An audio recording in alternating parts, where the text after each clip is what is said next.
আল্লাহ তার নবীকে বলছেন কাফিরদের সাথে কঠোর হওয়ার জন্য। আমরা শীঘ্রই দেখব কেন তিনি রাসূলকে কাফিরদের সাথে কঠোর হতে বলেছেন। যখন আমরা এই আয়াতটি দেখব যেখানে রাসূলুল্লাহ যে প্রকৃতিগতভাবে কঠোর নন তা বলা হয়েছে, তিনি খুবই কোমল এবং দয়াশীল। কোরআনে আয়াতের পর আয়াত আছে যেখানে রাসূলুল্লাহ সাল্লাল্লাহু আলাইহি ওয়াসাল্লাম যে কতটা কোমল তার বর্ণনা করা হয়েছে।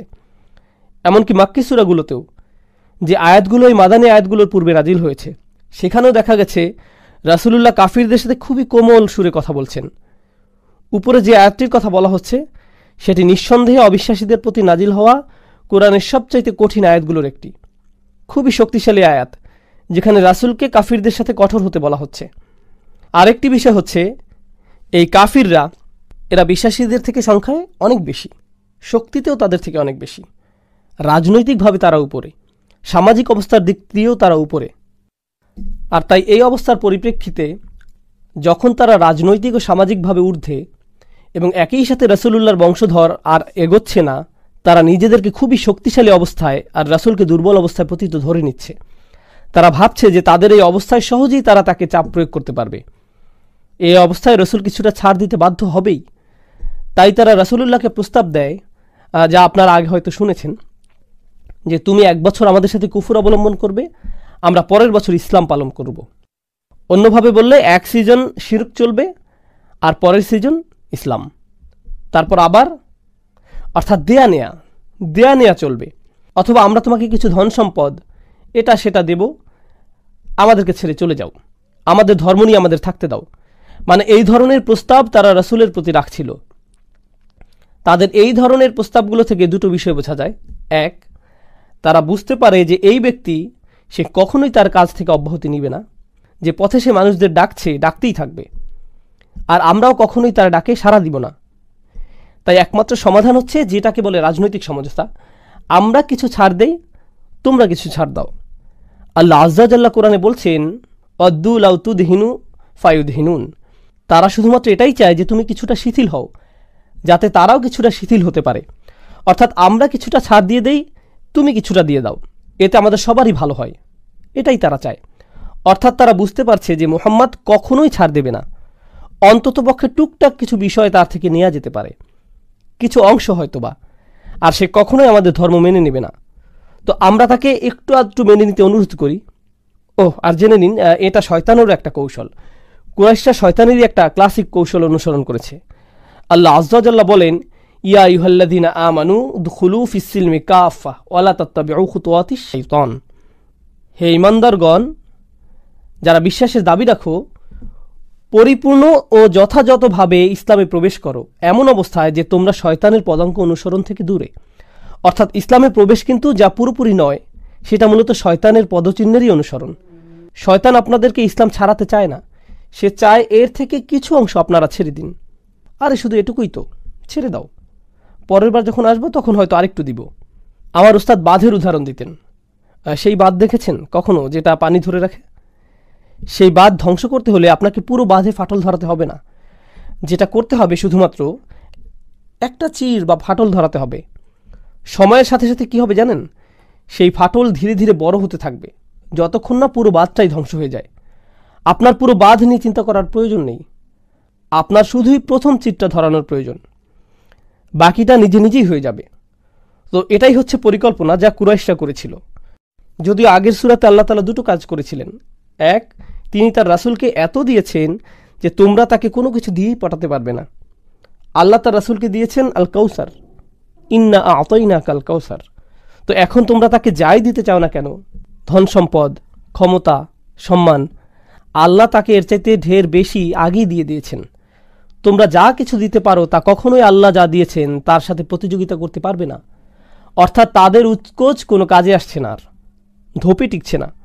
তার উপর তোমরা তাকে ভীতও করতে পারবে না, কেননা এর আগের সূরাতেই তার শত্রুদের কি হয়েছিল? ইন্না শানিআকা হুয়াল আবতার, শত্রু ইতিমধ্যেই শেষ। রাসূলকে রক্ষা করার জন্য আল্লাহ আজ্জা ওয়া জাল্লা নিজেই আছেন।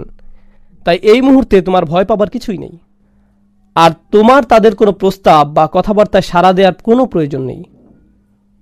তুমি সরাসরি তাদের সামনে যাও আর বলো, ইয়া আইয়ুহাল কাফিরুন, কুল ইয়া আইয়ুহাল কাফিরুন। সূরাটির অবস্থান এক্ষেত্রে খুবই গভীর। আগের সূরাটির সাথে প্রগাঢ় সম্পর্ক। তো এটা অনেকটা এমন যে আল্লাহ তাআলা বলছেন, এখন যখন আমরা তোমার হৃদয়কে আমাদের বাণীগুলো দ্বারা শক্তিশালী করেছি, অবি কওলিনা ইন্না আ'তাইনাকাল কাউসার ইন্না শানিআকা হুয়াল আবতার, আমাদের সে সমস্ত পবিত্র বচন যা আমরা তোমাকে দিয়েছি, তাই তুমি তাদের সম্পর্কে ভাবতে যেও না আর তাদের দিকে ঘুরেও তাকাবে না। তোমার তাদেরকে নিয়ে চিন্তা করার প্রয়োজন নেই যে তারা কেমন প্রতিক্রিয়া দেখাবে। ফাকুল ইয়া আইয়ুহাল কাফিরুন লা আ'বুদু মা তা'বুদুন। এতক্ষণ শুধুমাত্র আগের সূরার সাথে সম্পর্কিত আলোচনা আমরা শুনেছি। এখন এই সূরার ভূমিকামূলক কিছু কথাবার্তা আমরা শেয়ার করব। তারা কিছুটা ছাড় দিতে চেয়েছিল, রাসূলের কথা সামান্য হলেও মেনে নিতে চেয়েছিল, কিন্তু আল্লাহ ঠিকই তাদের আল কাফিরুন বলছেন। আল্লাহ তাদের আপোষকারী বলেন নাই, আপোষের চেষ্টারত দলও বলেননি, এমনকি মুশরিকুনও বলেননি। এই সূরাতে তিনি তাদেরকে সরাসরি কাফিরুন বলেছেন। এটা খুবই গুরুত্বপূর্ণ বোঝার জন্য। যারা অস্বীকার করেছে, কোরআনে তাদেরকে সাধারণত আল্লাযীনা কাফারু বলা হয়। আল্লাযীনা কাফারু কোরআনে শুধুমাত্র একটি জায়গায় আছে যেখানে তাদের সরাসরি কাফির বলে সম্বোধন করা হয়েছে, সূরা তাহরিমে, ইয়া আইয়ুহাল্লাযীনা কাফারু লা তা'তাযিরুল ইয়াওম ইন্নামা তুজসাউনা মা কুনতুম তা'মালুন। ইনশাআল্লাহ যখন আমরা কোনো সময় ওই আয়াতের ব্যাখ্যায় পৌঁছব, আমরা বুঝব যে এভাবে শুধুমাত্র তাদেরকে পরকালে বিচার দিবসে সম্বোধন করা হয়েছে।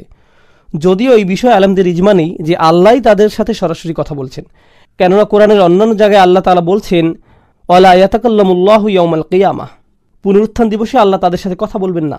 অর্থাৎ এমনকি শেষ বিচারে যখন সরাসরি বলা হবে, তোমরা যারা অবিশ্বাস করছো, হয়তো এভাবে সম্বোধন আল্লাহ নন, বরং ফেরেশতারা করবেন। তবে এই সূরাতে আল্লাহ আযজা জাল্লা তাদের সাথে কথা বলছেন না, তিনি তার বার্তাবাহককে তাদের সাথে কথা বলতে বলছেন।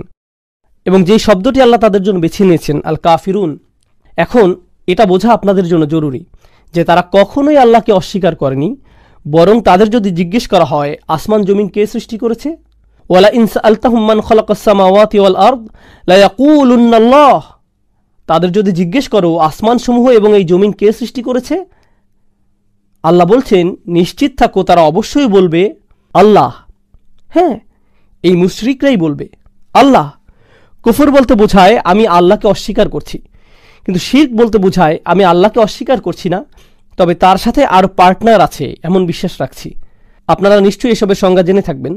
তো তারা যে অপরাধ করেছে আমরা সেটাকে শিরক বলেই জানি, কিন্তু আল্লাহ তাদের এই সূরাতে বলছেন আল কাফিরুন। জি হ্যাঁ, লক্ষ্য করুন, স্পষ্ট পার্থক্য বিদ্যমান। আল্লাহ বলেননি ইয়া আইয়ুহাল মুশরিকুন, আর যদিও তারা আপোষ করতে চাচ্ছিল, তারপরেও আল্লাহ এমন কঠিন শব্দ ব্যবহার করেছেন, যারা পরিত্যাগ করে, যারা অস্বীকার করে। কেন এই শব্দের ব্যবহার? চমৎকার প্রশ্ন, যেটার উত্তর আমরা সামনে আলোচনার চেষ্টা করব ইনশাআল্লাহ তাআলা। প্রথমে যে বিষয়টি আমাদের সামনে আনা প্রয়োজন, এই প্রস্তাবগুলো রাসূলের কাছে কারা নিয়ে আসছিল? রাসূলুল্লাহ সাল্লাল্লাহু আলাইহি সাল্লামের নিকট এগুলো নিয়ে আসছিল আসওয়াদ বিন আব্দুল মুত্তালিব, উমাইয়া ইবনে খালফ, ওয়ালিদ ইবনে মুগীরা, আস ইবনে ওয়াইল, যারা ছিল কুরাইশদের লিডার। তারাই ঘুরে ফিরে আসছিল আর রাসূলের সামনে বারবার এসব প্রস্তাব রাখছিল সাল্লাল্লাহু আলাইহি ওয়াসাল্লাম। তারা বুঝতে পারছিল যে রাসূলুল্লাহ সাল্লাল্লাহু আলাইহি সাল্লাম তাদেরকে রাজি করানোর জন্য মরিয়া হয়ে পড়েছিলেন, কিন্তু আল্লাহ তার রাসূলকে জানালেন, না, তোমার মরিয়া হবার প্রয়োজন নেই, বরং আমিই তাদের কথার জবাব দিব। তুমি বরং তাদেরকে বলো যা আমি তোমাকে বলতে বলেছি।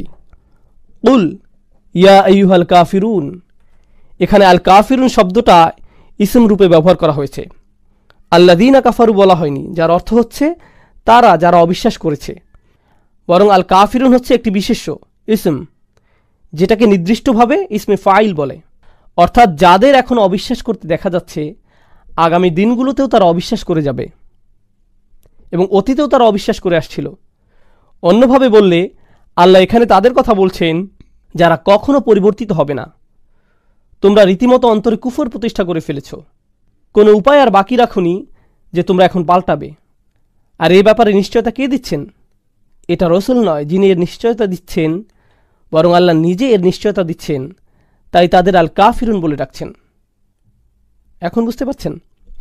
যখন আল্লাহ বলছেন ইয়া আইয়ুহাল্লাযীনা কাফারু, এর অর্থ দাঁড়ায় তোমরা যারা অবিশ্বাস করেছ, অর্থাৎ অতীতে। সম্ভাবনা আছে যে তারা ভবিষ্যতেও করতে পারে, তবে নাও করতে পারে।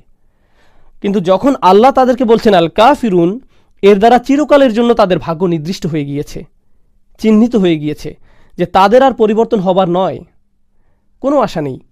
যার দ্বারা আরও একটি গুরুত্বপূর্ণ প্রশ্নের উত্তর পাওয়া যায়, এই সূরাটি সকল কাফিরদের উদ্দেশ্য করে বলা হয়নি, বরং নির্দিষ্ট একদল কাফিরদের উদ্দেশ্যে বলা হয়েছে, যাদের ইসলাম গ্রহণের জন্য সবচাইতে সেরা সুযোগ দেয়া হয়েছিল।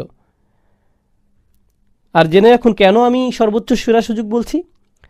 যখন কেউ কাউকে দিনে আমন্ত্রণ জানায়, তার জন্য এটাই ইসলামে আসার একটি সুযোগ, যদিও এটা নির্ভর করে যে তাকে কেমন ভাষা ইসলাম বোঝানো হচ্ছে।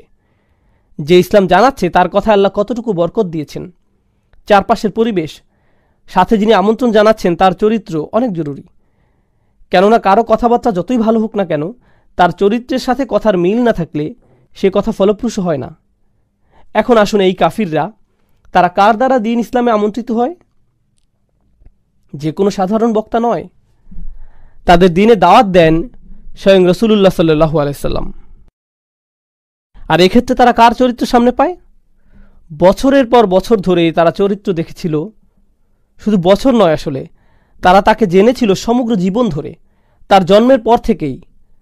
আল্লাহ বলেন, ওয়ামা সাহিবুকুম বিমাজনুন, সাহিব তাকে বলে যে কিনা আপনার সাথে সবসময় ছিল, সমগ্র জীবন ধরেই ছিল। অর্থাৎ তারা তার চরিত্র সামনে থেকে দেখেছে, তার কথাবার্তা বেশ সরাসরি শুনেছে, যার মানে দাঁড়ায় এর চাইতে ভালোভাবে ইসলামে আমন্ত্রণ, এর চাইতে ভালো দাওয়া কোনোভাবেই হতে পারে না। রাসূলুল্লাহ সাল্লাল্লাহু আলাইহি সাল্লামের চাইতে কোনো ভালো দায়ী কখনোই হবে না। আর তিনি তার সর্বোচ্চ চেষ্টাটা তোমাদের জন্য করেছেন, অথচ তোমরা এক চুল পরিমাণও পরিবর্তিত হওনি। এখান থেকে স্পষ্ট হয় আল্লাহর কথা অনুযায়ী তোমরা এমন অবস্থায় আছো যেখান থেকে আর কোনো কিছুই আশা করা যায় না। শুধুমাত্র একভাবেই এখন তোমাদের বর্ণনা করা যায়, আর সেটা হচ্ছে ইয়া আইয়ুহাল কাফিরুন। এবং এই জন্যই আমরা এইভাবে পাচ্ছি, কুল ইয়া আইয়ুহাল কাফিরুন। ও এখন আপনাদের কাছে ব্যাখ্যা করিনি যে কেন আল্লাহ শিরক শব্দের পরিবর্তে কুফর শব্দটি এখানে ব্যবহার করেছেন। কেননা তারা মূলত যেটা করেছিল সেটা শিরক। তবে এত বছর ধরে যখন তারা বারবার এই শিরক ছাড়তে অস্বীকার করে যাচ্ছে, এই অস্বীকার, বর্জন, প্রত্যাখ্যান, আপনারা জানেন এই শব্দগুলো কি? কুফর। যখন আপনি এভাবে প্রত্যাখ্যান করছেন, এটাই কুফর। কাফির শব্দের আরেকটি অর্থ হলো, এটা মজার, যখন আল্লাহ কোরআনে কুফর শব্দ ব্যবহার করছেন, তখন তিনি কিসের কুফরের কথা বলছেন? কিসের অবিশ্বাস বা অস্বীকারের কথা বলছেন?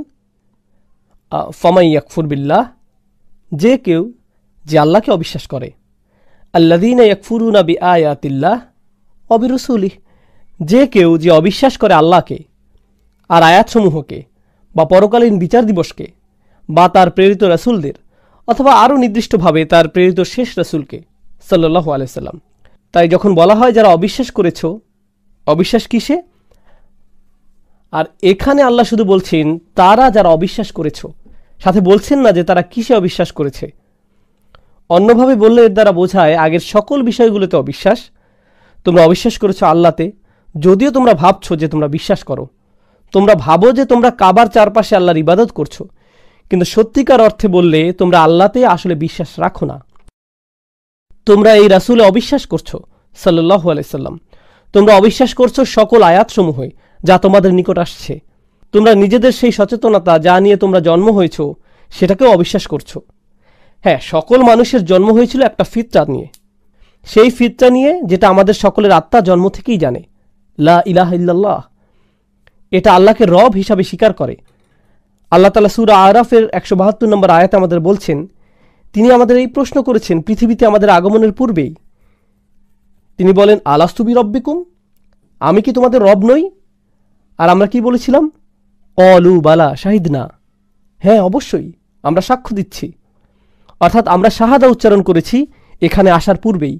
মানে এই ইসলাম এটা আপনার মধ্যে আগের থেকেই ছিল, আর আপনি সেটা অস্বীকার করছেন, যেটা আপনার ভেতরে ইতোমধ্যেই বিদ্যমান। বাহিরেরটা অস্বীকার তো দূরের বিষয়, আপনি সেটাও অস্বীকার করছেন যা আছে আপনার ভিতরে, এবং আপনি এটা অস্বীকার করছেন চিরদিনের জন্য। তাই আপনার জন্য নির্বাচিত শব্দ হচ্ছে আল কাফিরুন। তবে আল কাফিরুন শব্দের জন্য এর চাইতেও অধিক শক্তিশালী অর্থ রয়েছে। কুফর শব্দটি আরবিতে শুধুমাত্র প্রত্যাখ্যান বা অস্বীকারের জন্যই না, এটার ব্যবহার হয় নিয়ামতের অস্বীকারের জন্য। যে কোনো অনুগ্রহ অস্বীকার, কুফরানুন নিয়ামাহ আরবিতে এভাবে বলা হয়। যে কোনো অনুগ্রহ এর প্রতি অকৃতজ্ঞতা। তোমরা তো হচ্ছে সেই মানুষ যারা আল্লাহর অনুগ্রহ, তার নিয়ামত পেয়ে যাচ্ছ মূলত ইব্রাহিম আলাইহিস সালামের দুয়ার বদৌলতে আলাইহিস সালাম।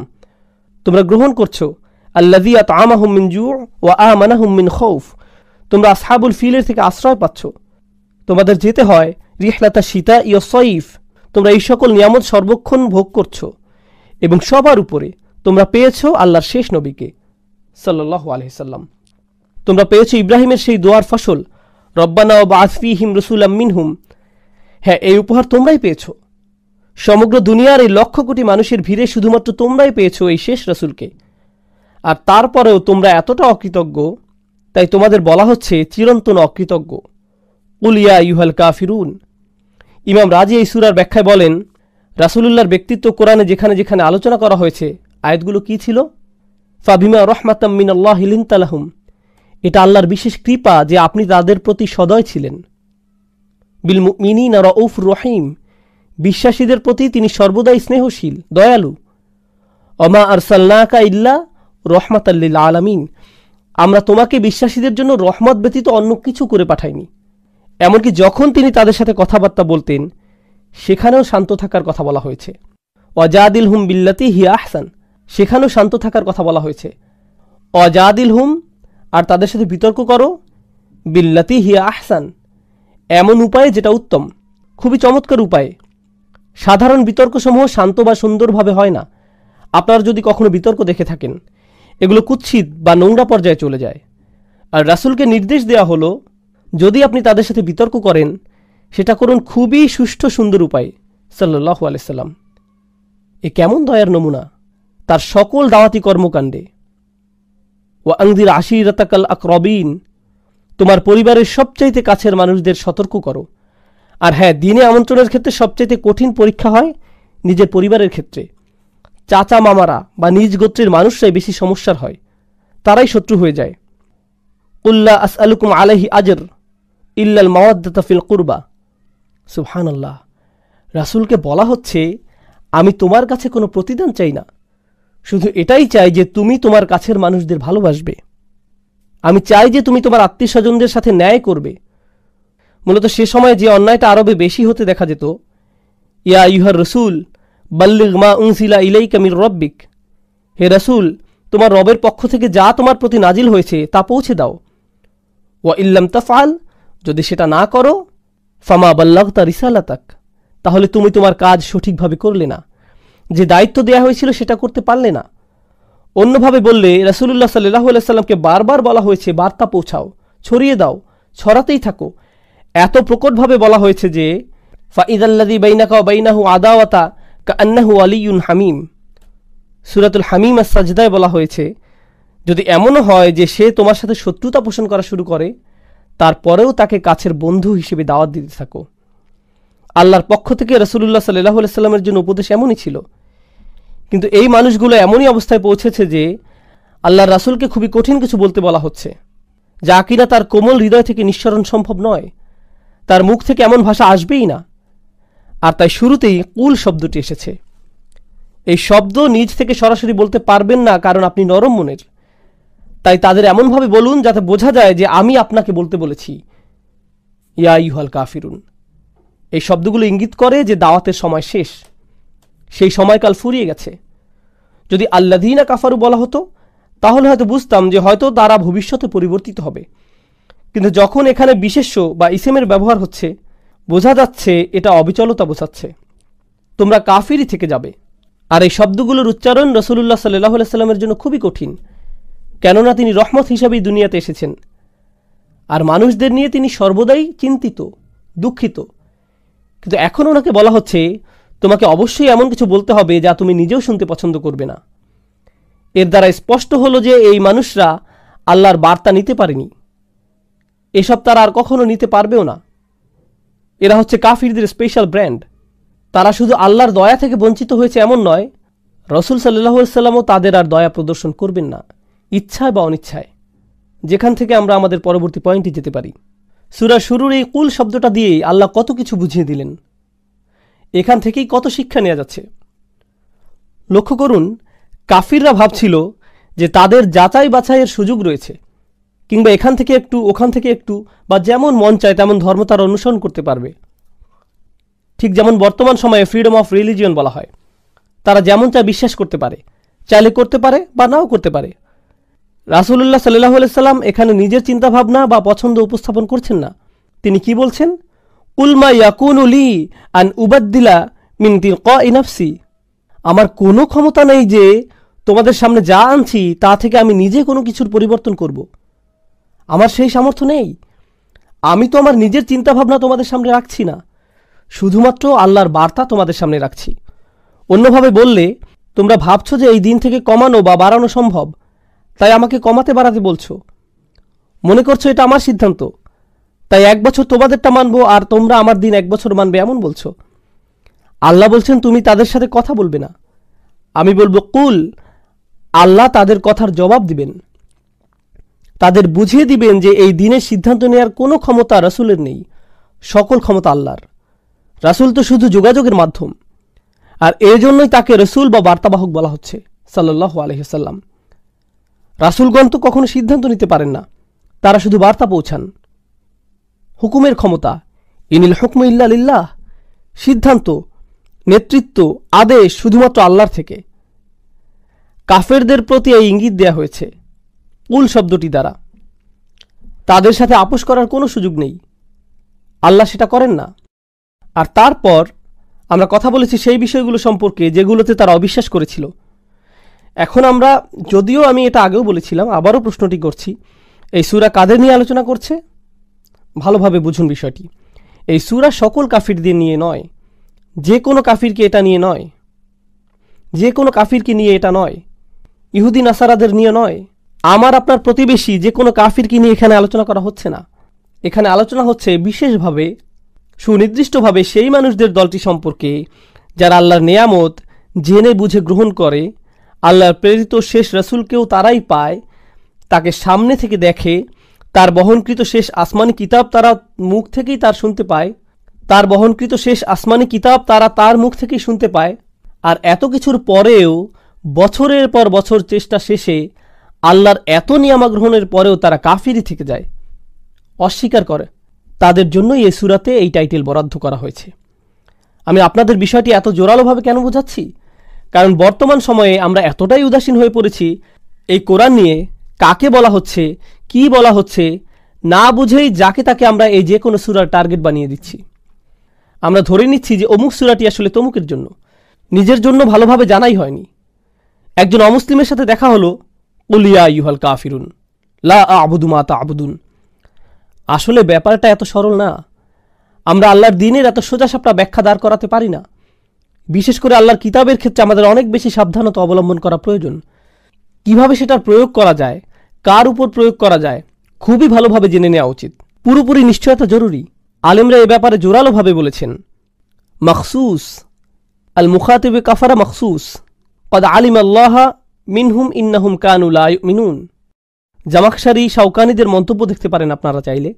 এই কাফিররা ছিল নির্দিষ্ট কিছু কাফির, এবং আল্লাহ জানতেন যে এরা কখনোই মানবে না, বিশ্বাস করবে না। অন্যভাবে বললে শুধুমাত্র আল্লাহই জানেন যে তারা ভবিষ্যতেও পরিবর্তিত হবে না। অর্থাৎ আপনার কোনোই অধিকার নেই যে আপনি এই কাফির শব্দটি যত্রতত্র ব্যবহার করেন। চাইলে এই শব্দটি আপনি যে কারো দিকে ছুড়ে দিতে পারেন না। ইনশাআল্লাহ তাআলা সামনে যখন আমরা মাদানী সূরাগুলোতে কিভাবে কারো সমালোচনা করতে হয় সেই বিষয়ে আলোচনা করব, তখন বিষয়টি নিয়ে বিস্তারিত আলোচনা করা যাবে। আচ্ছা, এখানে উল্লেখিত কুফরের প্রেক্ষাপট বলতে আমি আপনাদের শুধুমাত্র একটি কারণ আপনাদের সামনে এনেছি, যেটা হচ্ছে তুমি আমাদের দেবতাদের 1 বছর ইবাদত করো, আমরা তোমার আল্লাহর 1 বছর ইবাদত করব। না'বুদু ইলাহাকা সানাহ ও তা'বুদ ইলাহানা সানাহ। আমরা তোমার ঈশ্বরের 1 বছর ইবাদত করি, আর পরের বছর সবাই একত্রে করব। যাই হোক, যেটা বোঝাতে যাচ্ছি, এখানে তাদের প্রস্তাবনা অনুযায়ী 1 বছর শিরক আর 1 বছর ইসলাম চলুক, এমনটা তারা যাচ্ছে। অর্থাৎ এখানে দুটি প্রস্তাব আর 2টি প্রত্যাখ্যান দেখা যাচ্ছে। আপনারা হয়তো লক্ষ্য করেছেন সূরাটিতে আয়াতগুলোর কিভাবে পুনরাবৃত্তি হয়েছে। প্রথমে একবার ওয়ালা আনতুম আবিদুনা মা আ'বুদ, তারপর আরেকবার ওয়ালা আনতুম আবিদুনা মা আ'বুদ। 2টি প্রস্তাব করা হয়েছিল, দুটোই প্রত্যাখ্যিত হয়েছে। ভাষাগতভাবে এই সূরাতেই সেটি দেখানো হয়েছে। যেহেতু তারা 2টি প্রস্তাব করেছিল, 2টি প্রত্যাখ্যান আসলো। অন্যভাবে বললে তারা প্রথমে একটি প্রস্তাব নিয়ে এসেছে, বাতিল করা হয়েছে, পরে আরেকটি নিয়ে এসেছে, সেটিও বাতিল করা হয়েছে। সুবহানাল্লাহ। এটা এমন না যে কোনো কারণ ছাড়াই এই পুনরাবৃত্তি। আমরা আয়াতের এই পুনরাবৃত্তির সুবিধাগুলো নিয়ে আরও সামনে জানব যত আমাদের আলোচনা অগ্রসর হবে। এখানে আরও চমৎকার বিষয় হচ্ছে, রাসূলুল্লাহ সাল্লাল্লাহু আলাইহি সাল্লাম কিভাবে এই আয়াতগুলো সামনে এনেছেন? এটা একটা মাক্কি সূরা। মুফাসসিরগণ সূরাটি নাজিলের প্রেক্ষাপট সম্পর্কে বলেছেন, ফাকামা আলা রুউসিহিম ফাকারাআহা আলাইহিম। তিনি বলতে গেলে তাদের মাথার উপরে দাঁড়িয়ে গেলেন, সরাসরি তাদের একেবারে নিকটে চলে আসলেন, যেখানে কুরাইশদের লিডারগণ ছোটখাটো একটা মিটিংয়ে ছিল। হেঁটে তাদের সামনে আসলেন আর বললেন, ইয়া আইয়ুহাল কাফিরুন। আপনারা বুঝতে পারছেন এর দ্বারা কি বোঝা যাচ্ছে?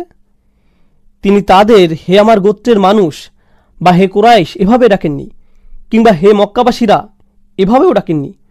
তিনি বলছেন ইয়া আইয়ুহাল কাফিরুন। অন্যভাবে বললে, তোমরা আমাকে পরিত্যাগ করেছ আর আমি তোমাদের পরিত্যাগ করছি।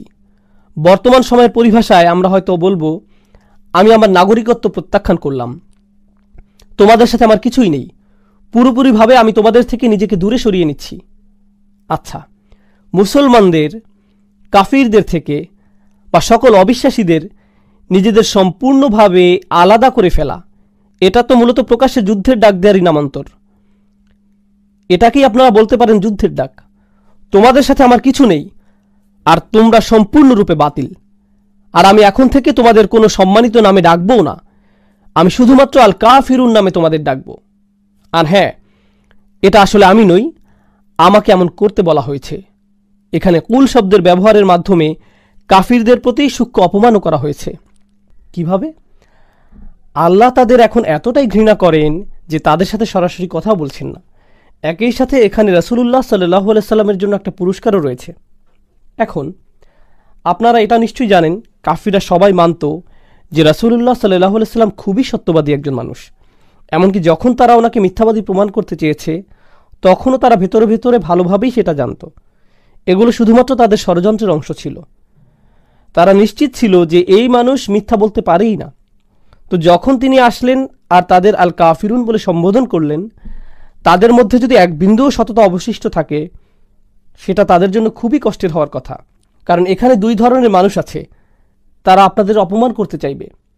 প্রথম ধরনের হচ্ছে তারা যারা সর্বদাই মন্দ ভাষার ব্যবহার করে, মানুষদের অপমান করতে পছন্দ করে, কাউকে ছাড়ে না। এই ব্যক্তি যদি আপনাকে অপমান করে, আপনি ভাববেন কি আসে যায়, এ তো সবার সাথেই এমন করে। কিন্তু এখন কে তাদের কাফির বলছে? যিনি সমগ্র জীবন ধরে সর্বোচ্চ পর্যায়ের ভালো আচরণ সবার সাথে করেছেন এবং যার কথাবার্তা সর্বোত্তম। তাহলে এই মানুষটা তাদেরকে এভাবে বলছে, এর পেছনের কারণ কি? আপনাকে ঠিক কতটা খারাপ হতে হবে যদি রাসূলুল্লাহ সাল্লাল্লাহু আলাইহি সাল্লামকে আপনার প্রতি এভাবে বলাতে হয়? বিষয়টা আসলেই তাদের ইতিমধ্যে যা বলা হয়েছে তার সাথে অতিরিক্ত বিতৃষ্ণা আর কদর্যতা যোগ করে। আর এমনটা হয় রাসূল সাল্লাল্লাহু আলাইহি সাল্লামের অভিজাত চরিত্রের কারণে। তিনি যদি এমন কোনো মানুষ যার আচরণ খুবই ভালো, সে যদি কখনো কোনো কারণে আপনার সাথে মন্দ আচরণ করে, সেটা আপনার অনেক খারাপ লাগবে, নিজেকে নিজের ধিক্কার জানাতে মন চাইবে, নিজেকে দোষী বলে মনে হবে। কিন্তু কোনো নিচু প্রকৃতির মানুষ বা দুষ্ট চরিত্রের কেউ যদি আপনাকে মন্দ কিছু বলে, সেটা আপনার কিছুই মনে হবে না। আপনি ভাববেন এটা নিয়ে চিন্তা করার কোনো মানে হয় না। তো ব্যক্তি মুহাম্মদ নিজেই যে তাদেরকে এমনভাবে বলছেন, বিষয়টি এমনিতেই তাদের জন্য বড় অপমান। এরপর আল কাফিরুন শব্দটির বিশেষ কিছু ব্যাখ্যা আমরা জেনে নিই। হুয়া ইয়ালামু আন্নাহুম ইয়াগদিবুনা আইয়ানসাবু ইলা যালিক। রাসূল সাল্লাল্লাহু আলাইহি সাল্লাম ভালো করেই জানতেন, তিনি যখন এই শব্দের ব্যবহার করবেন সেটা তাদের খুবই রাগান্বিত করবে। দালিলা আলা আন্নাহু মাহরুসুন মিন ইনদিল্লাহ ফাহুয়া লা ইয়াবালি বিহিম লা বাতাগাহুম। এটি এমন একটি প্রমাণ যে আল্লাহ এই মুহূর্তে তাদের সন্তুষ্টি অসন্তুষ্টির পরোয়া করেন না। আগে তিনি চাইতেন তাদের সাথে নরম আচরণ হোক। যদি তারা তোমার শত্রু হয়েও আসে, তাদের বন্ধু হিসেবে নাও, তাদেরকে নম্র ভাষায় ডাকো। কিন্তু এখন আল্লাহ আর তাদের পরোয়া করেন না, তাই তিনি তাদের প্রতি সর্বোচ্চ কড়া ভাষা ব্যবহার করছেন। অন্যভাবে বললে, এই মানুষদের দিনে আমন্ত্রণের সময় শেষ, আর আপনার দিনে প্রবেশের দরজা যদি বন্ধ হয়ে যায়, এর মানে হচ্ছে আপনার প্রতি রাসূলের দরদও শেষ হয়ে যাবে। রাসূলের দয়া এখন আর আপনার পাশে নেই সাল্লাল্লাহু আলাইহি সাল্লাম। এখন ইয়া আইয়ুহা শব্দটি থেকে বোঝা যাচ্ছে, আরবিতে ইয়া আইয়ুহা শব্দটি সাধারণত দুটি ক্ষেত্রে ব্যবহৃত হয়। প্রথম শব্দটি এটি ব্যবহার হয় আনুষ্ঠানিক প্রয়োগে, যেমন কোনো বাচ্চাকে সম্বোধনের ক্ষেত্রে এটি ব্যবহৃত হয় না। বিশেষ করে ক্লাসিক্যাল আরবিতে বলা হয় ইয়া ওয়ালাদ। যদি বলেন ইয়া আইয়ুহাল ওয়ালাদ, আপনি বাচ্চাটিকে অতিরিক্ত সম্মান, আনুষ্ঠানিকতার সাথে ডাকছেন, যেটা সঠিক নয়। রাসূলকে এই অতিরিক্ত সম্মান ও মর্যাদা দেওয়া হয় যখন আল্লাহ বলেন, ইয়া আইয়ুহার রসুল, ইয়া আইয়ুহান নবী, ইয়া আইয়ুহাল মুজাম্মিল। এমনকি বিশ্বাসীদেরও এই সম্মান দেওয়া হয় যখন আল্লাহ বলেন, ইয়া আইয়ুহাল্লাযীনা আমানু। কিন্তু এই ইয়া আইয়ুহা শব্দের অন্য ব্যবহার রয়েছে। এর দ্বারা কোনো গুরুত্বপূর্ণ বিষয় ইঙ্গিত করা হয়, অর্থাৎ যে বিষয়ে বলা হচ্ছে সেটি তুচ্ছ নয় বোঝাতে আইয়ুহা শব্দ ব্যবহৃত হয়। আর আনুষ্ঠানিকতা বোঝাতে বা দূরত্ব বোঝাতে অন্যভাবে বললে আপনি যখন ইয়া ওয়ালাদ বলছেন, শিশুটির সাথে আপনার ঘনিষ্ঠ সম্পর্ক বোঝা যাচ্ছে, আপনি বাচ্চাটির কাছের কেউ বোঝা যাচ্ছে। কিন্তু যদি আপনি ইয়া আইয়ুহাল ওয়ালাদ বলেন, তাহলে এই বাচ্চা ও আপনার মধ্যে দূরত্ব আছে বোঝা যায়। আল্লাহ বলছেন ইয়া আইয়ুহাল কাফিরুন, অর্থাৎ আল্লাহ তাআলা কাফিরদের থেকে নিজেকে দূরে সরাচ্ছেন। আর এই শব্দগুলোতেও হুয়া ইলানু লাকাতিআ, আর এই শব্দগুলোতে আছে তাদের সাথে সকল সম্পর্ক ছিন্ন করার ঘোষণা। এখন আমার তোমাদের সাথে আর কিছু নেই, তোমাদেরও আমার সাথে কিছুই নেই। আর সকল কিছুই সূরাটির প্রথম আয়াতে। আমরা ধারণা করতে পারি হয়তো এগুলো সব আসছে শেষের আয়াতে, লাকুম দীনুকুম ওয়ালিয়া দিন এর ভিতরে। কিন্তু এই শুরুর আয়াতে ইয়া আইয়ুহা এর মাধ্যমে আল্লাহ এর সকল কিছু কাফিরদের জানিয়ে দিচ্ছেন। কাফিরুন শব্দটি দিয়ে তাদের জানিয়ে দিচ্ছেন, কুল শব্দটিতে তাদের জানান দিচ্ছেন সে বিচ্ছেদ ইতিমধ্যেই ঘটে গেছে। সুবহানাল্লাহ। অন্যভাবে যখন আল্লাহ বলছেন তাদের বলুন ইয়া আইয়ুহাল কাফিরুন, আল্লাহর চয়নকৃত এই ভাষাই প্রকাশ করে দেয় আল্লাহ তাআলা কতটা বিরক্ত তাদের উপর যখন তারা তাদের এই প্রস্তাব নিয়ে আসে। তিনি এতটাই বিরক্ত যে তাদের প্রস্তাব না করার পরিবর্তে আল্লাহ তাদের সরাসরি কাফির, প্রত্যাখ্যানকারী বলে সম্বোধন করছেন। বলতে গেলে এগুলো প্রায় আল্লাহর অভিশাপ যা তিনি তাদের প্রতি করছেন। তো এই ছিল আল্লাহর ক্রোধ যা আয়াতের এই শব্দগুলো দ্বারা প্রকাশ পায়। আমরা পরের আয়াতের আলোচনা শুরু করছি। এই আয়াতটি ভালোভাবে বুঝতে হলে আমাদেরকে আরও দুইটি বিষয় জেনে নিতে হবে। প্রথমটি হচ্ছে ইবাদা। আমি এ ব্যাপারে খুব সংক্ষেপে বলবো, কেননা এই সম্পর্কে অন্যান্য জায়গায় অনেকবার বলেছি। এখানে সংক্ষেপে আগেরগুলোই মনে করিয়ে দিচ্ছি। ইবাদতের ভেতরের বিষয়গুলো বুঝতে হলে আমাদেরকে যেই ধারণাগুলো পরিষ্কার রাখতে হবে, ইবনে তাইমিয়া এই ব্যাপারে 5টি বিষয়ের কথা উল্লেখ করেছেন। আর আমি মনে করি এটি একটি চমৎকার সংজ্ঞা। আল্লাহর বান্দা হতে হলে, আল্লাহর গোলাম হতে হলে আপনাকে 5টি শর্ত পূরণ করতে হবে।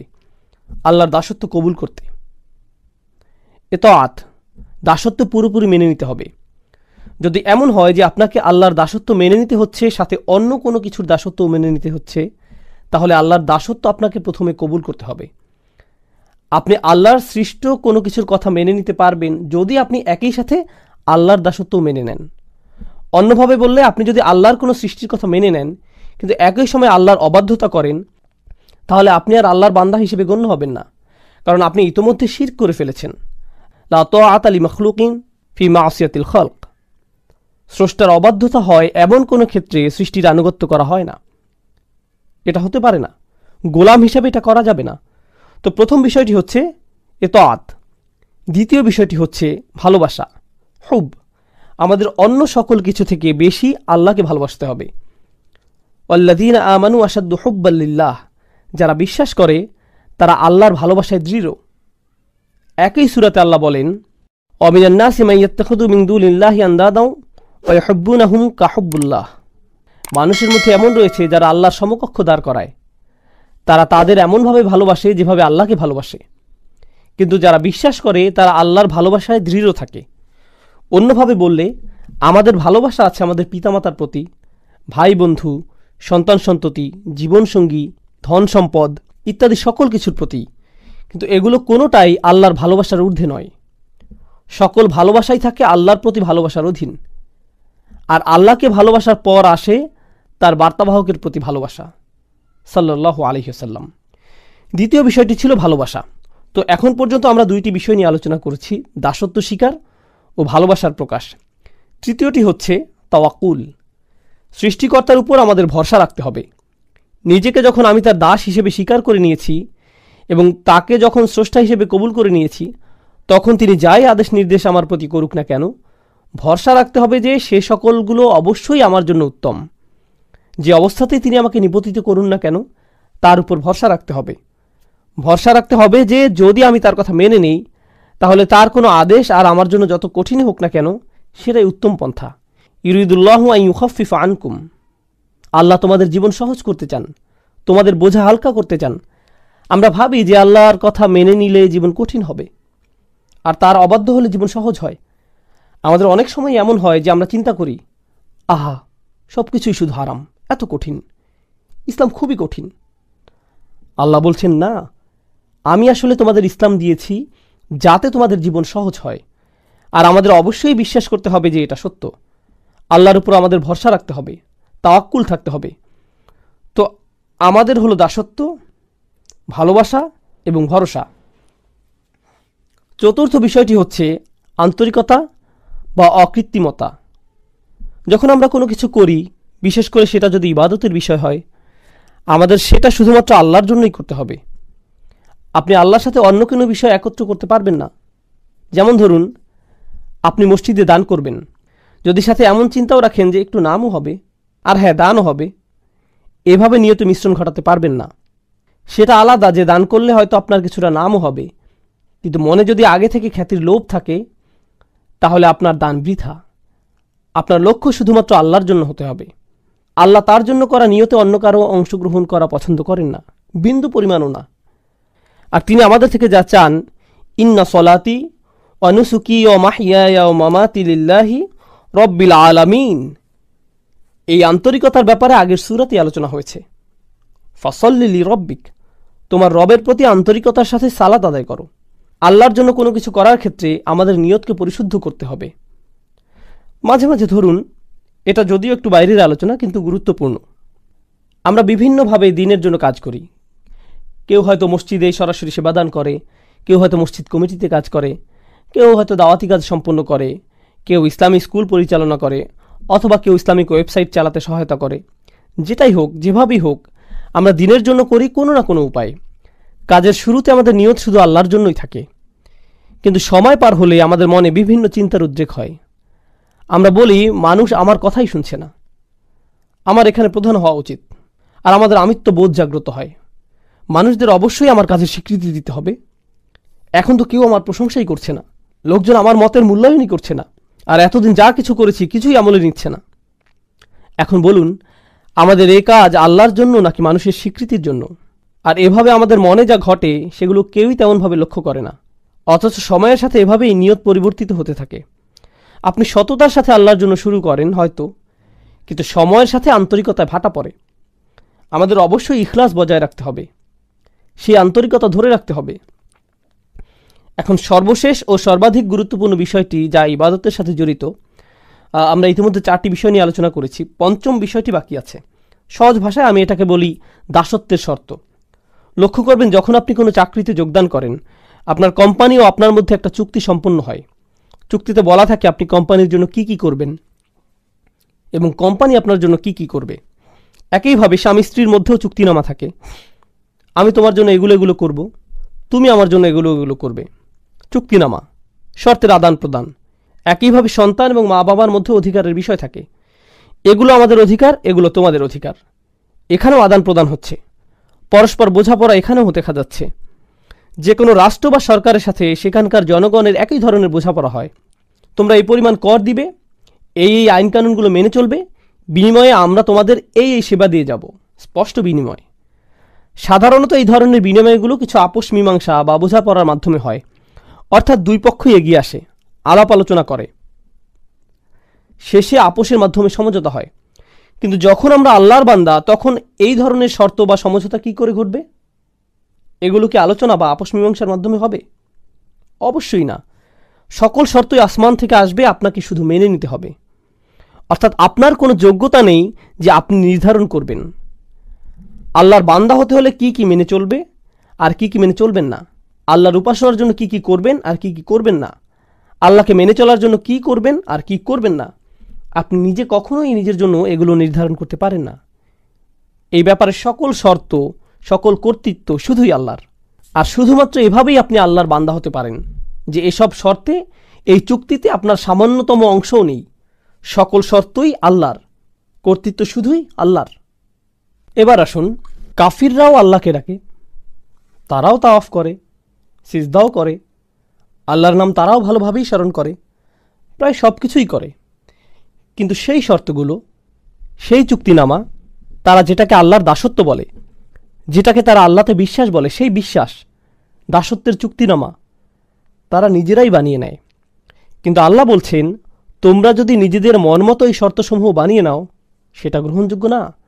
এগুলো শুধু তখনই গ্রহণ করা হবে যদি তা কেবল আমার পক্ষ থেকেই আসে। আর সেই শর্তসমূহ যা তার থেকে আসে সেগুলো মূলত তাই যা নবী রাসূলগণ নিয়ে আসেন। বুঝতে পারছেন? তাই এসব শর্তাবলী এগুলো খুবই গুরুত্বপূর্ণ। আপনাকে একদিন কেউ বলল, জানো, আমি সৃষ্টিকর্তাকে খুবই ভালোবাসি, আমি প্রায়ই তার উপাসনা করি, প্রার্থনা করি। আসলে আপনি করেন না। আপনি করেন না, কেননা আপনি যদি সৃষ্টিকর্তার প্রার্থনা করেন নিজের মন মতো করে, তাহলে কিভাবে আপনি তার গোলাম হবেন? যখন আপনি সৃষ্টিকর্তার প্রার্থনা করবেন এমনভাবে, ঠিক যেমনভাবে তিনি আপনার নিকট আশা করেন, এটাকে সৃষ্টিকর্তার সঠিক উপাসনা বলা যায়। শর্তগুলোর সংজ্ঞা কেবল আল্লাহর পক্ষ থেকেই আসতে পারে। আল্লাহতে বিশ্বাসের অর্থ আসলে কি কি? আল্লাহকে মেনে চলার অর্থ কি? আল্লাহর ইবাদত করার অর্থটাই বা কি? এটি হলো প্রাথমিক আলোচনা। দাসত্বের শর্তসমূহ দুইটি বিষয়। আমি চাই আপনারা ইবাদত শব্দটার আসলে আরবিতে কি বোঝায় সেটা আগে জেনে নিন। কিংবা বলা যায় উবুদিয়্যাহ শব্দটি, যেটি মূলত মাজদার ব্যাকরণ অনুযায়ী, এটি মূলত দুটি বিষয়ের সমন্বয়। এখন আমি যদি শুধুমাত্র যে কোনো একটি আপনাদের সামনে প্রকাশ করি, তাহলে মূল অর্থটি অসম্পূর্ণ থেকে যাবে। মূলত এটি ক্লাসিক্যাল আরবির সামনে ইংরেজি ভাষার একটা সীমাবদ্ধতা। ক্লাসিক্যাল আরবি ভাষা একই সময়ে বিভিন্ন বৈশিষ্ট্যের প্রকাশ ঘটায়। এখন আমরা যদি কোনো বিষয়ের ক্ষেত্রে পুরোপুরিভাবে অর্থের প্রকাশ না ঘটাই, বাক্যের আংশিক প্রকাশ আমাদের মনে গণ্ডগোল বাঁধাতে পারে। তো দুইটি পরিভাষা যা ইবাদত শব্দটির সকল বৈশিষ্ট্য ও গুণাগুণ পরিপূর্ণরূপে প্রকাশ করে, সে দুইটি হলো প্রার্থনা ও দাসত্ব। হ্যাঁ, এই দুটির সমন্বয়, প্রার্থনা ও দাসত্ব। আমরা সাধারণত যে কোনো একটি গ্রহণ করে থাকি, কিন্তু ইংরেজিতে দুইটি সম্পূর্ণ আলাদা শব্দ, যা ক্লাসিক্যাল আরবিতে একটি শব্দে প্রকাশ পায়, ইবাদাহ এবং উবুদিয়্যাহ। তাই যখন আল্লাহ রসুল সাল্লাল্লাহু আলাইহি ওয়াসাল্লাম বলেন লা আ'বুদু মা তা'বুদুন, এর মানে শুধুমাত্র এই না যে আমি প্রার্থনা করব না, বরং এর মানে এও দাঁড়ায় যে আমি দাসত্ব স্বীকার করব না। আমাকে তোমরা গোলাম বানাতে পারবে না। খুব সংক্ষেপে আমি আপনাদের প্রার্থনা এবং উপাসনা করা এবং দাসত্বের মধ্যকার যে পার্থক্য সেটি দেখিয়ে দিতে চাই। যখন মাগরিব আসলো, আমরা আল্লাহ তাআলাকে স্মরণ করছি, প্রার্থনা করছি। যখন এশার সালাতের সময় আসবে, আমরা আল্লাহর প্রার্থনা করব। কিন্তু এই দুই নামাজের মাঝখানে সময়ে আমরা কি করি? এই দুই নামাজের মাঝখানে যখন আমরা ছিলাম, এই দুই নামাজের মাঝখানে আমরা ছিলাম আল্লাহর দাস। যখন আপনি ঘুমাচ্ছিলেন তখন আপনি প্রার্থনা করছিলেন না, কিন্তু ঠিকই আপনি ছিলেন তখন আল্লাহর দাস। যখন আপনি ঘুম থেকে উঠলেন, দাঁত ব্রাশ করলেন, নাস্তা করলেন, আপনার কাজে যাওয়ার জন্য গাড়ি ড্রাইভ করলেন, সে সময় আপনি প্রার্থনা করছিলেন না, কিন্তু তাহলে আপনি কি করছিলেন? যদিও হয়তো এ সময় আপনি কোরআন তেলাওয়াত করছিলেন না বা কোনো জিকির আজকার করছিলেন না, কিন্তু ঠিকই এই সময় আল্লাহর দাসই ছিলেন। তো বলা যায় যে প্রার্থনা হচ্ছে নির্দিষ্ট কিছু কাজ, রোজা রাখা, নির্দিষ্ট সময়ে সালাত আদায় করা, হজ করা, কোরআন তেলাওয়াত করা, দান সাদকা করা, এগুলো সবই নির্দিষ্ট কিছু কাজ যেগুলো প্রার্থনা হিসেবে ধরা হয়।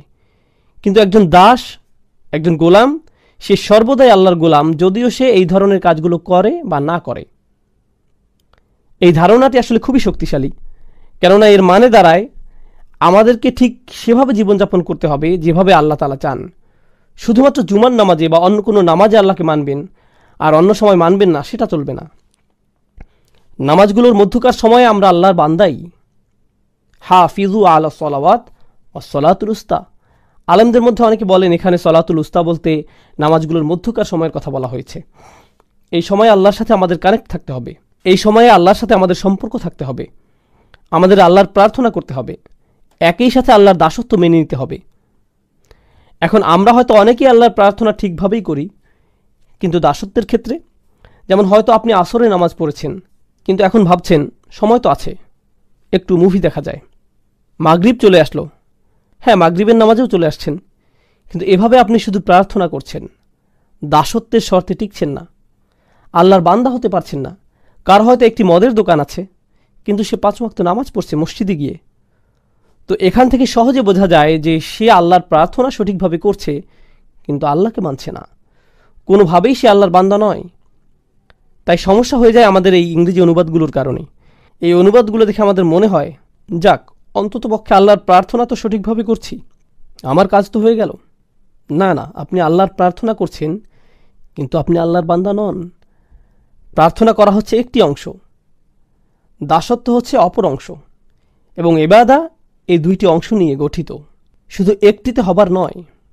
এখন আরবদের ব্যাপারটি লক্ষ্য করুন। আরবদের দুটি সমস্যা ছিল। প্রথমটি হচ্ছে তারা আল্লাহর প্রার্থনায় বিমুখ ছিল, তবে এর চাইতে বড় সমস্যা, তারা আল্লাহর দাসত্ব মেনে নিতে রাজি ছিল না। এই সূরাটি এই দুইটি সমস্যা নিয়ে আলোচনা করছে। আমাদের এই সমস্যা দুটি স্পষ্টভাবে চিহ্নিত করে নিতে হবে।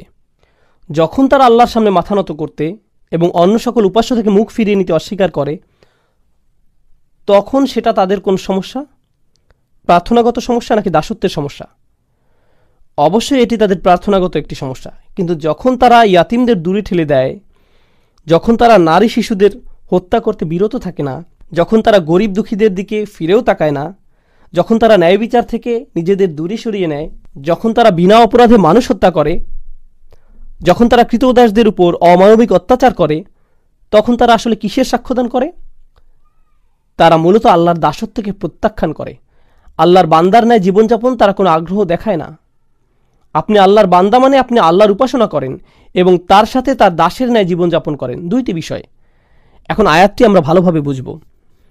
লা আ'বুদু মা তা'বুদুন, এখানে লা আ'বুদু অর্থাৎ আমি দাসত্ব করব না এবং আমি প্রার্থনা করব না, যার ইবাদত তোমরা করছো। আমাদের বুঝতে হবে এই আয়াতে আল্লাহ রসুলকে বলা হয়েছে কাফিররা কিসের প্রার্থনা করত আর তারা কার দাসত্ব করত সে ব্যাপারে কথা বলতে। তো তারা কিসের প্রার্থনা করত এবং তারা কার দাস ছিল বলে মনে করেন? তারা বিভিন্ন মূর্তির, নিজেদের বানানো মেয়েকে ঈশ্বরের উপাসনা করত এবং তারা নিজেদের লোভ লালসার দাস ছিল। দুইটি বিষয়, তারা মূর্তিগুলোর পূজা করত এবং নিজেদের শাহাওয়াত, লোভ লালসার গোলাম হয়ে গিয়েছিল, নিজের নফসের পূজারী। আল্লাহ রসুল তাদেরকে বলছেন, আমি তোমাদের এসব মূর্তি প্রার্থনাকে প্রত্যাখ্যান করি এবং নিজের নফসের দাসত্বকেও অগ্রাহ্য করি। এই দুটো বিষয়কেই আমি প্রত্যাখ্যান করলাম, আমি কখনো এগুলো মেনে নিব না। এই কাফিরদের চিন্তা ছিল অনেক দিন ধরে এই ঝামেলা চলছে, প্রায় 1 দশক হয়ে যাচ্ছে, আর তো ভালো লাগছে না ব্যাপারটা, কিছু একটা করা উচিত। মক্কার পরিবেশও কেমন থমথমে, মুসলিম আর কাফিরদের মধ্যে এই মারামারি কাটাকাটি আর সহ্য করা যায় না, চলো কিছুটা ছাড় দিয়ে দেখি। তাদের চিন্তা ছিল যে সমাজে এখন কিছুটা শান্তি ঐক্যের প্রয়োজন, এতে করে মক্কার পরিবেশ কিছুটা শিথিল হবে, আমাদের ভবিষ্যতের জন্য ভালো হবে।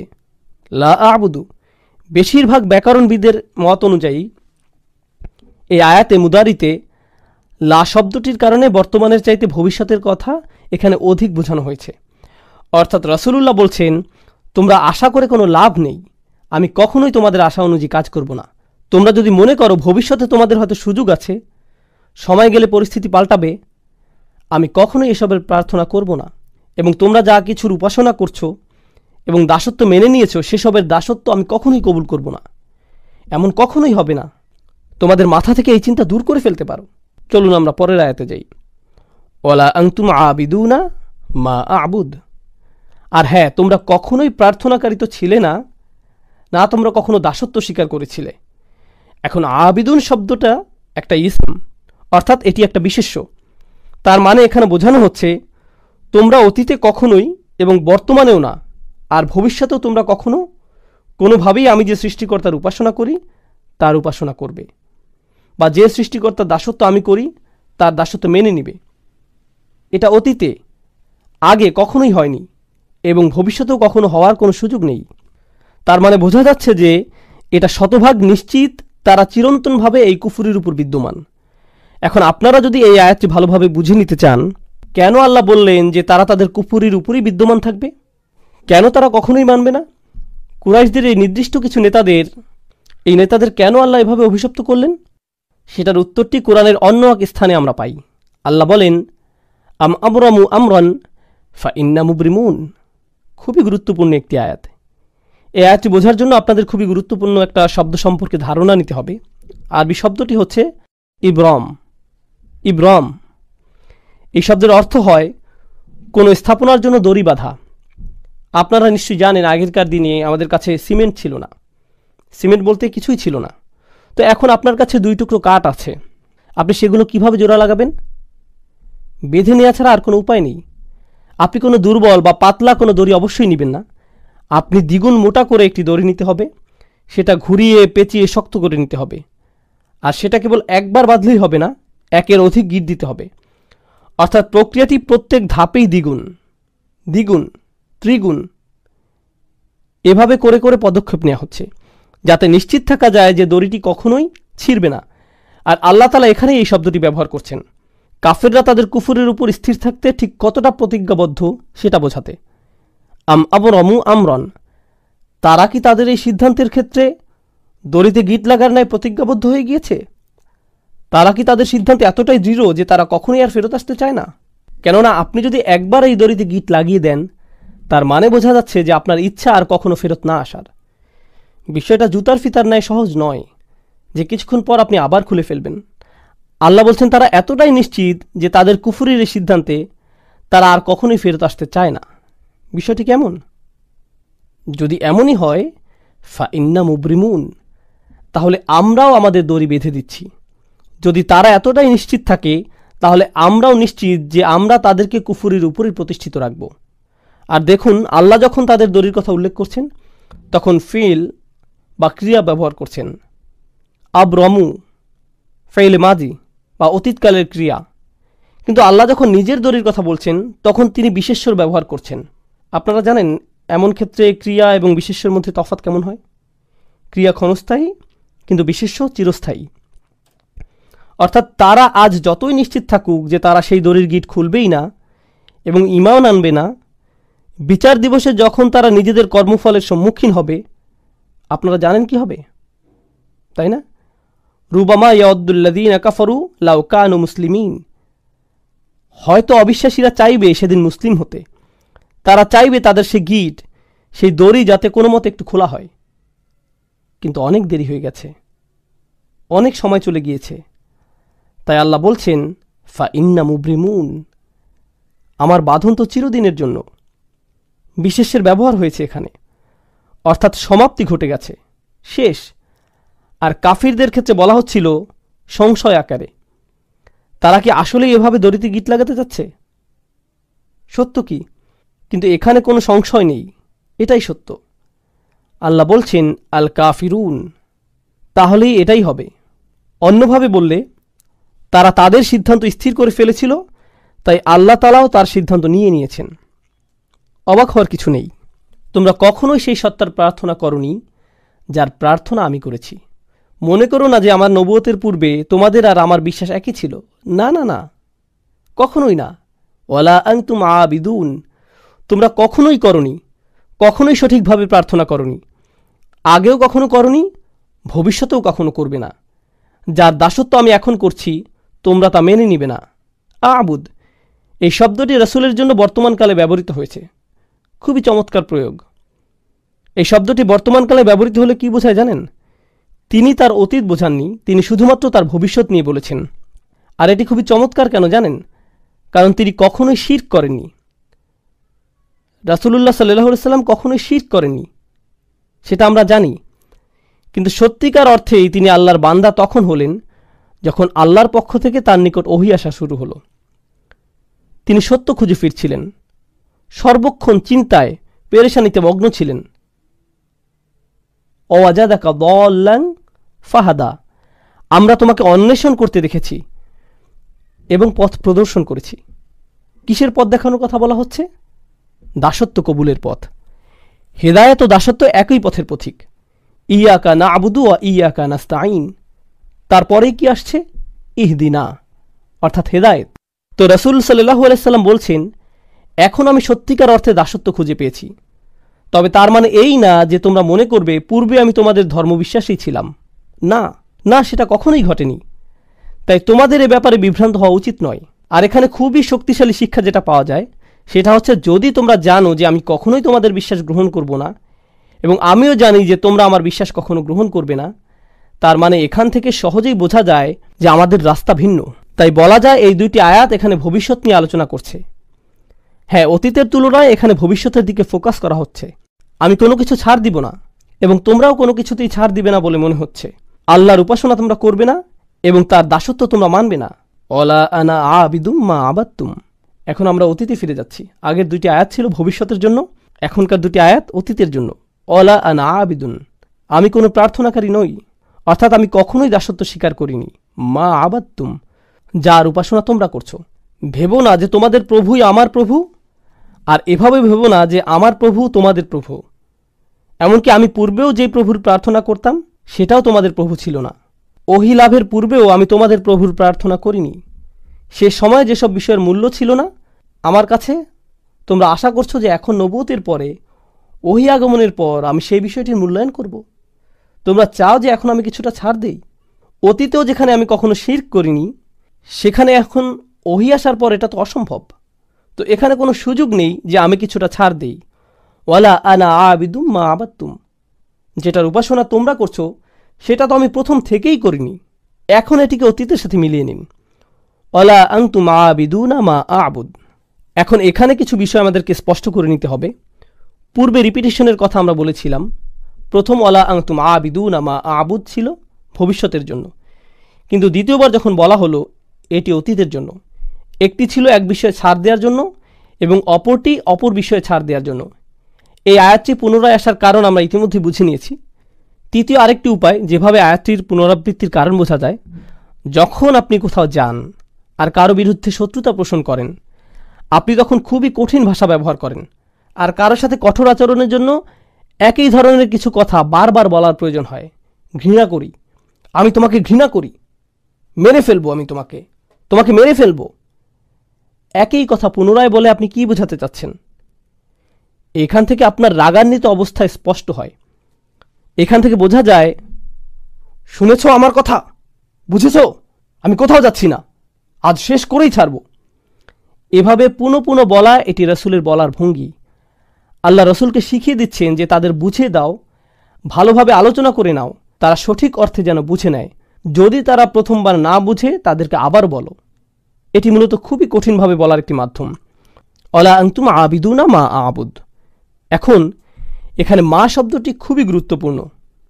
আল্লাহ এখানে বলেননি অলা আনতুম আবিদুনা মান আবুদ, আর তুমি তার উপাসনা করো না যার উপাসনা আমি করি। আয়াতে বলেননি আমি যার উপাসনা করি, বরং বলেছেন আমি যেসবের উপাসনা করি। কিন্তু মা শব্দটি আমরা জানি প্রাণীবাচক শব্দের ক্ষেত্রে ব্যবহৃত হয় না, এটি ব্যবহৃত হয় অপ্রাণীবাচক শব্দের ক্ষেত্রে। মান শব্দের ব্যবহার হয়ে থাকে প্রাণীবাচক শব্দের ক্ষেত্রে। তাই এই বর্ণনা কিছুটা বিভ্রান্তির সৃষ্টি করে। কিভাবে আমি যার উপাসনা করি বলার পরিবর্তে আমি যেসবের উপাসনা করি বলা সম্ভব? এখন আমি উপাসনা বা প্রার্থনা শব্দটি সাধারণ অর্থে ব্যবহার করছি। আপনারা এখন উপাসনা ও দাসত্ব আলাদাভাবে কোনটা কি বোঝায় জানেন, কিন্তু আমি এখানে সাধারণ অর্থে ব্যবহার করছি। আল্লাহ তার রাসূলকে আমি যার প্রার্থনা করি বলতে না বলে দুইবার আমি যেসবের প্রার্থনা করি বলতে বললেন। এখানে এই মা শব্দটি, যেটি দ্বারা আয়াতে যেসবের অর্থ করা হয়েছে, এটি আরবি ব্যাকরণ অনুযায়ী মা মাসদারিয়া হতে পারে। একভাবে চিন্তা করলে এরূপ ধরা যায়। তাহলে অর্থ হবে যে প্রার্থনা আমি করি, মা আবুদের অর্থ হয় ইবাদাতি আবুদু, অর্থাৎ আমি যেমন প্রার্থনা করি তেমন তোমরা কখনোই করবে না। মা শব্দটি দ্বারা এক হিসাবে এমনটাই বোঝাচ্ছে যে ধরনের যে প্রকৃতির উপাসনা আমি সৃষ্টিকর্তার করি তোমরা তা কখনোই করবে না। সৃষ্টিকর্তার একজন দাস হওয়া, প্রার্থনাকারী হওয়া, এটি আমার নিকট যে অর্থ বহন করে তা তোমাদের নিকট কখনোই একই অর্থ বহন করে না। তোমাদের আর আমার চিন্তাভাবনা সম্পূর্ণ ভিন্ন। মা শব্দটির এটি একটি ব্যাখ্যা। কত অসাধারণ সৃষ্টিকর্তার প্রার্থনা আমি করি, যার উপাসনা আমি করি তিনি সত্য, তিনি সত্য স্রষ্টা, অর্থাৎ স্রষ্টার বৈশিষ্ট্যের দিকে ইঙ্গিত করা হয়েছে। আর যখন মা শব্দটি তাদের জন্য ব্যবহৃত হচ্ছে, অলা আনা আবিদু মা আবাদতুম, মা আবাদতুম কি জঘন্য মিথ্যার অনুসরণ তোমরা করছো। দেখো তোমরা যাদের অনুসরণ করছো তাদের প্রকৃতি একটু দেখো, আর আমি যারা অনুসরণ করছি তার প্রকৃতি একটু দেখো। মা শব্দটি এখানে এই কাজই করছে। দারুণ। অলা আনা আবিদুম মা আবাদতুম অলা আনতুম আবিদুনা মা আবুদ। তোমরা কি ভাবছো যে আমি যেই অসাধারণ আল্লাহর ইবাদত করি তোমরাও সেই একই আল্লাহর ইবাদত করো? তোমরা আসলেই ভাবো যে তোমাদের সৃষ্টিকর্তাকে আমার আল্লাহর সাথে মিলাতে পারবে? কখনোই না। আর তোমরা কি ভাবো যে আমি আমার সর্বশক্তিমান আল্লাহর জন্য যা করি, তার সামনে যেভাবে দাসত্ব কবুল করি, তা তোমাদের ওই তুচ্ছ বানানো স্রষ্টাদের জন্যও করব? কখনোই না। এখন আমরা একেবারে শেষ আয়াতটিতে যাচ্ছি। এখানে আমরা অবিশ্বাস্য ধরনের চমৎকার একটি বিষয় জানতে পারবো ইনশাআল্লাহ। লাকুম দীনুকুম ওয়ালিয়া দিন। সম্ভবত এটি আমাদের সময় কোরআনের সবচাইতে ভুলভাবে ব্যাখ্যাকৃত আয়াতগুলোর মধ্যে একটি। সাধারণভাবে আয়াতের অর্থ করা হয়, তোমাদের দিন তোমাদের থাকুক, আমার দিন আমার। প্রথমে এখানে লাকুম শব্দটি আগে ব্যবহৃত হয়েছে, ইখতিসাস, অর্থাৎ জার ওয়া মাজরুর মুকদ্দম। আল্লাহ বলেননি দীনুকুম লাকুম অ দীনি লি। তিনি বলছেন লাকুম দীনুকুম অলিয়া দিন, তোমাদের ধর্ম শুধুই তোমাদের জন্য। হ্যাঁ, তা শুধুই তোমাদের, অর্থাৎ সেটা কখনোই আমার জন্য হবে না, আমার হবে না। শুধুই শব্দটি আমি এখানে যথার্থ কারণেই বসিয়েছি, কেননা লাকুম এখানে আগে এসেছে। এটা যদি দিন হুকুমের পরে আসতো তাহলে শুধুই শব্দটা এখানে হতো না। তোমাদের ধর্ম, তোমাদের এই ধর্ম শুধুই তোমাদের জন্য। অলিয়া দিন, আর আমার দিন এই মুহূর্তে তোমাদের ক্ষেত্রে এটিও শুধুই আমার জন্য। অর্থাৎ তোমাদের ও আমার মধ্যে কখনোই আর কোনো কিছুর বিনিময় সম্ভব নয়, বিনিময়ের সময় শেষ। অন্যভাবে বললে, আমি এই শহর ছেড়ে যাচ্ছি।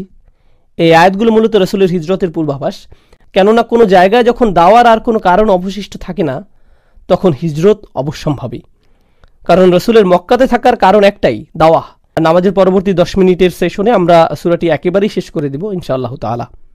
দিন শব্দটি আরবিতে এই শব্দটি দাইন শব্দ থেকে আসে। দাইন শব্দের অর্থ ধার বা ঋণ, কোনো কিছু যার নির্দিষ্ট পরিমাণ আপনি কারো কাছ থেকে পান বা যা আপনার থেকে কেউ পায়। দিন শব্দটি আরবিতে শাসনতন্ত্র বা সরকারও বোঝায়, কেননা সরকার সাধারণ মানুষকে তাদের পাওনা দিয়ে থাকে এবং সাধারণ মানুষ থেকে নিজেদের পাওনা নিয়ে থাকে। সূক্ষ্ম বিনিময় যা সরকার ও কোনো দেশের মানুষের মাঝে ঘটে। দিনের জন্য কোনো না কোনো কর্তৃপক্ষ থাকা জরুরি। একইভাবে বিচার দিবসে যখন মানুষ ঠিক তাই পাবে যা তাদের প্রাপ্য, ঠিক তাই দিবে যা তাদের থেকে পাওনা, এই দিনকেও ইয়াউম আদ-দিন বলা হয়েছে। মালিকি ইয়াউমিদ্দিন, লাকুম দীনুকুম ওয়ালিয়া দিন এর একটি অর্থ হয় তোমরা যথার্থভাবে ঠিক তাই পাবে যা তোমাদের প্রাপ্য। তোমাদের বিচার শুধুমাত্র তোমাদের জন্যই হবে, আর আমার বিচার ও আমার উপরেই হবে। আর তোমাদের আজকের এই কুফরের পরিণতি কি সেদিন বিচার দিবসে তোমরা জানতে পারবে। এখানে দিন শব্দের দ্বারা এই অর্থটিও বোঝানো হচ্ছে, লাকুম দীনুকুম ওয়ালিয়া দিন, তোমাদের বিচার তোমাদের জন্য আর আমার বিচার আমার জন্য। সুবহানাল্লাহ। তিনি বলেননি কুলু ইয়া আইয়ুহাল কাফিরুন, তোমরা সবাই বলো আইয়ুহাল কাফিরুন। এভাবে বলার জন্য আল্লাহ সুবহানাহু ওয়া তাআলার পক্ষ থেকে তাগিদ আসেনি, বরং আল্লাহ শুধুই রাসূলকে বলতে বলেছেন, কুল ইয়া আইয়ুহাল কাফিরুন, শুধু তুমি বলো, তাদের একাই বলো। এর কারণ হচ্ছে, যেহেতু কুরাইশরা ভেবেছে যে রাসূলের পরিবার আর বাড়বে না, তিনি একা যথেষ্ট নন, একা তিনি কিছুই করতে পারবেন না। আল্লাহ আযজা ওয়া জাল্লা স্পষ্ট করে ঘোষণা দিলেন যে রাসূল একাই তাদের জন্য যথেষ্ট। রাসূল সাল্লাল্লাহু আলাইহি সাল্লামের আর কাউকেই প্রয়োজন নেই। এটি কোরআন থেকে একটি বড় শিক্ষা আমাদের জন্য।